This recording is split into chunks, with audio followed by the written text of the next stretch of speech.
Perkenalkan, saya Rizka Jela Putri, selaku moderator yang akan memandu presentasi hari ini. Dan tentunya saya tidak sendiri, saya ditemani oleh rekan kelompok saya. Yang pertama itu ada. Perkenalkan, nama saya Dina Olimpia, saya materi pertama. Perkenalkan, nama saya Hania Fadila Arab, saya sebagai pemateri kedua. Perkenalkan, nama saya Nanta Cika sebagai pemateri ketiga. Baiklah, tanpa berlama-lama lagi, kita akan masuk pada materi pertama yang akan dibawakan oleh rekan pemateri pertama, yaitu Dina Olimpia. Kepada Dina Olimpia, harus dipersilakan. Oke, baiklah, di sini saya akan menjelaskan sebagai materi pertama, yaitu memberi dasar konsep sebelum masuk ke HTN positif. Yang kedua, memahami asas, pengertian, dan sejarah ketatanegaraan. Fokus pada tata negara atau HTN yang berlaku di Indonesia. Oke, yang pertama itu ada ruang lingkup hukum tata negara, asas-asas HTN, pengertian dan konsep dasar HTN, karakter HTN Indonesia. Perbedaannya seperti pengertian lebih ketat atau asas dapat berubah mengikuti masyarakat. Sekian dari saya, terima kasih. Baik, selanjutnya kita masuk ke pemateri kedua yang akan disampaikan oleh teman kita yang bernama Hania Fadila Harahap. Oke, terima kasih kepada moderator. Di sini saya akan membahas materi selanjutnya, yaitu unsur ideal dan real dalam hukum. Unsur ideal adalah nilai-nilai yang berasal dari akal dan perasaan manusia. Sedangkan unsur real yaitu berasal dari kondisi nyata masyarakat. Jadi, keduanya saling berhubungan dalam pembentukan hukum. Karena setiap masyarakat memiliki nilai dan kondisi yang berbeda, maka hukum di setiap negara juga berbeda.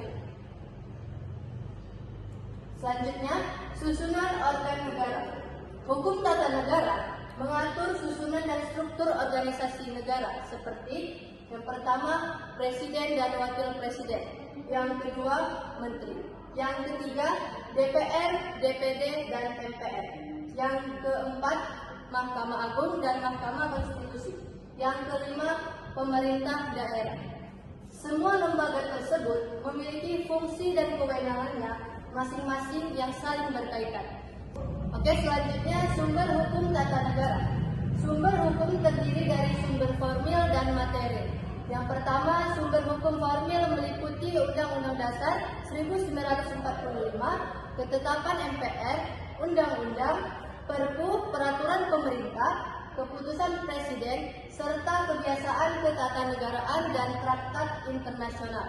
Yang kedua, sumber materi yang tertinggi adalah Pancasila sebagai dasar filsafat negara. Selanjutnya yaitu konstitusi. Konstitusi adalah hukum dasar tertinggi dalam negara.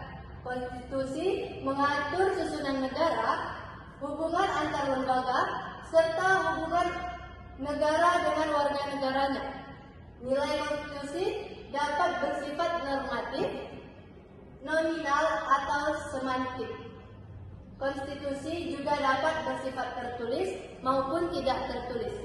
Sekian dari saya, terima kasih.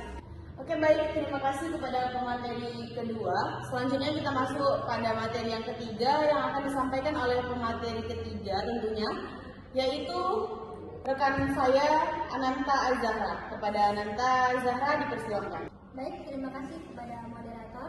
Lanjut kita ke ajas-ajas dalam Undang-Undang Dasar 1945, yaitu Undang-Undang Dasar 1945 mengandung berbagai ajas penting, yaitu ajas ketuhanan yang Maha Esa, kemanusiaan, kebangsaan, kedaulatan rakyat, keadilan sosial, negara hukum, pembagian kekuasaan, dan ajas kekeluargaan.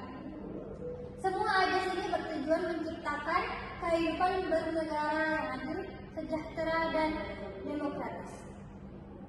Lanjut, bentuk negara dan sistem pemerintahan, yaitu Indonesia menganut bentuk negara kesatuan dengan sistem pemerintahan presidensial. Presiden berperan sebagai kepala negara dan kepala pemerintah. Kekuasaan dibagi menjadi eksekutif, legislatif, dan yudikatif untuk mencegah penyalahgunaan kekuasaan. Oke, lanjut, ada ajas kewarganegaraan, yaitu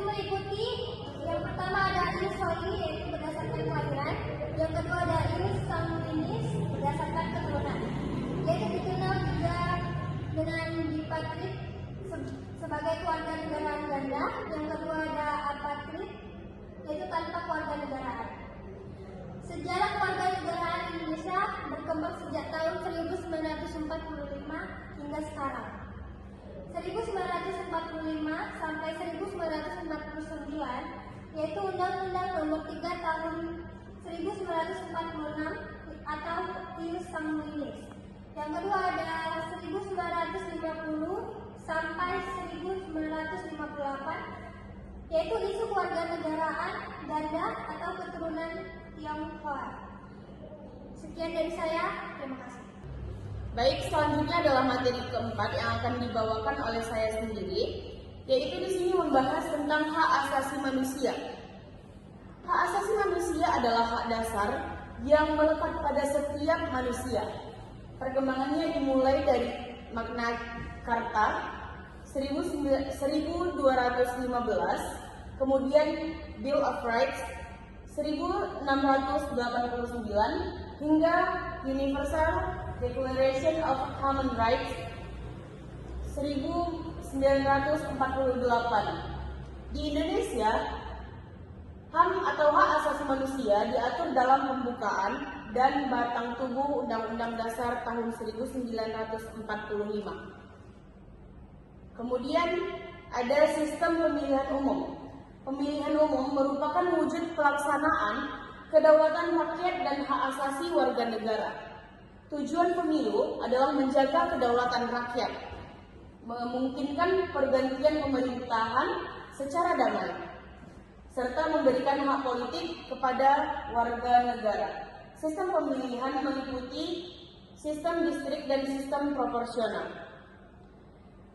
Sekian dari saya, terima kasih. Cukup sampai di sini presentasi dari kelompok kami. Maaf apabila ada kesalahan kata. Sekian kami ucapkan terima kasih. Assalamualaikum